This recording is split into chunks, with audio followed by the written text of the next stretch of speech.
As the hunter was walking through the thick forest, he came across something that stopped him in his tracks, an injured dog tied to a tree, looking lost and helpless. As he moved closer, the sight broke his heart, and he felt a wave of emotion that brought tears to his eyes. But that was just the beginning of this unbelievable story. What happened next is something you won't want to miss.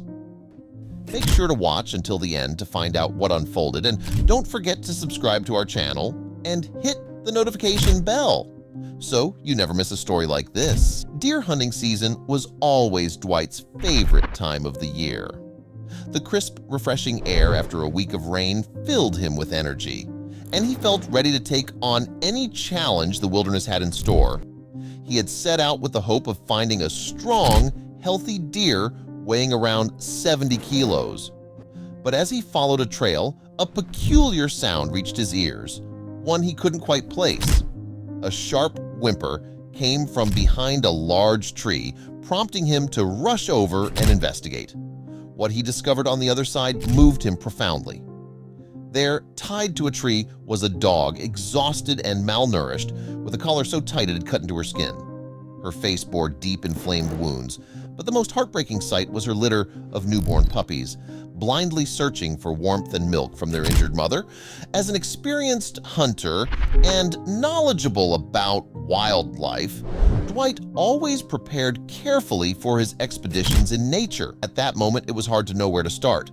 The dog was clearly scared of his presence and quickly placed her puppies behind her as she tried to stand. Dwight pulled a small package of jerky from his pocket and approached slowly, allowing her to smell the food. When she began to eat, he gently petted her to show that he wasn't a threat. Once she finally relaxed, Dwight opened his backpack, took out his hunting knife, and began working to free her.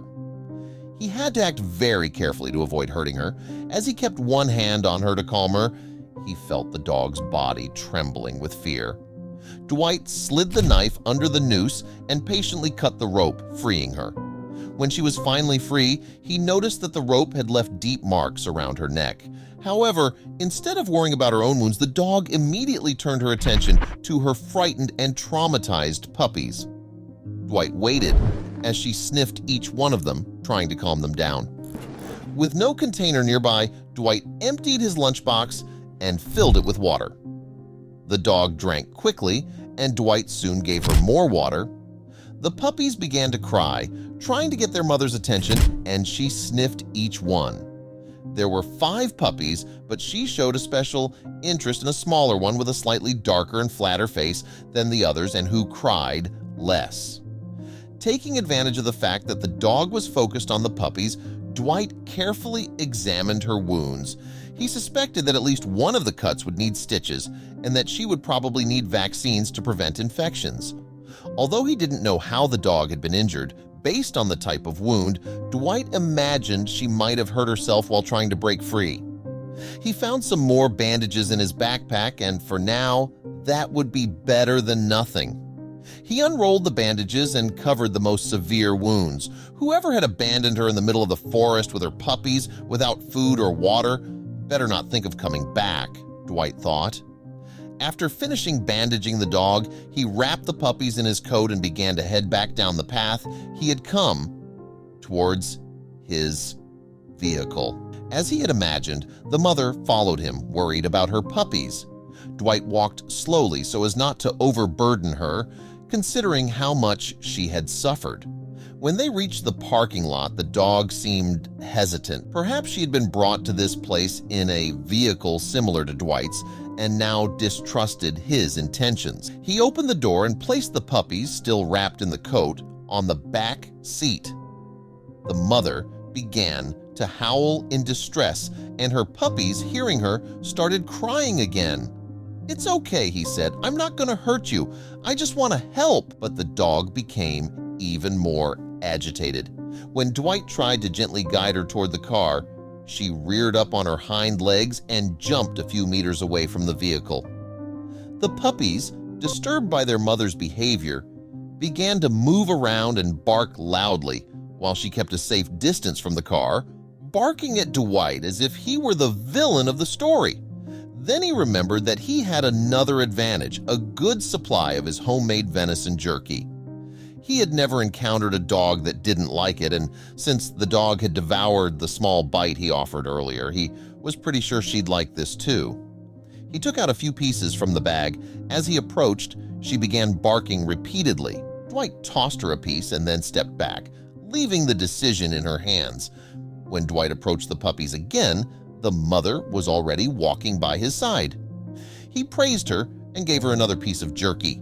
This time she took it directly from his hand. He praised her again and turned to look at the puppies.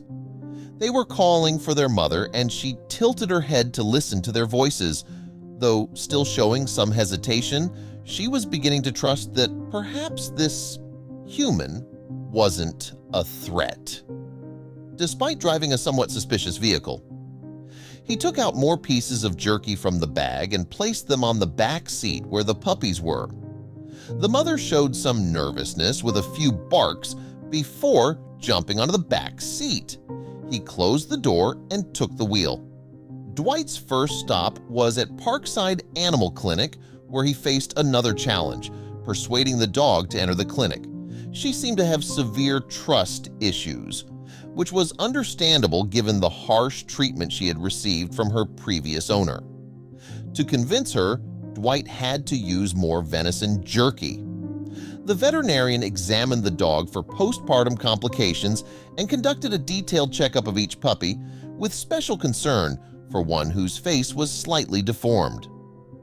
The vet recommended that this puppy stay in the clinic for a few days for monitoring. Additionally, the veterinarian provided Dwight with a nutritional supplement and a specially formulated food for the mother, as well as a formula to add to the puppy's diet. He also treated the mother's wounds, which only required a few stitches.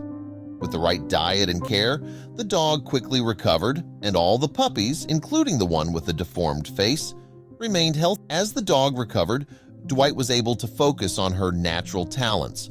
Her intelligence and speed made her an ideal candidate to be a hunting dog. A friend who trained hunting dogs suggested that he take her for weekly training. The dog excelled in all the tests, and both realized that she had been a hunting dog before. Perhaps she had been abandoned because the pregnancy had slowed her down. Interestingly, the previous owner hadn't recognized her potential. The puppies grew up cute and healthy. They offered a high price for them, but Dwight chose not to sell them. The dog and her puppies stayed with him, and it's undeniable that the first piece of jerky had a huge impact on her loyalty. She recovered well from her injuries, though she was left with a scar on her throat that remained visible for quite some time. Over time, the painful memory of their first encounter would turn into something positive, and they could face the future without fear. What did you think of this story? Leave your comment and subscribe to the channel. See you in the next video.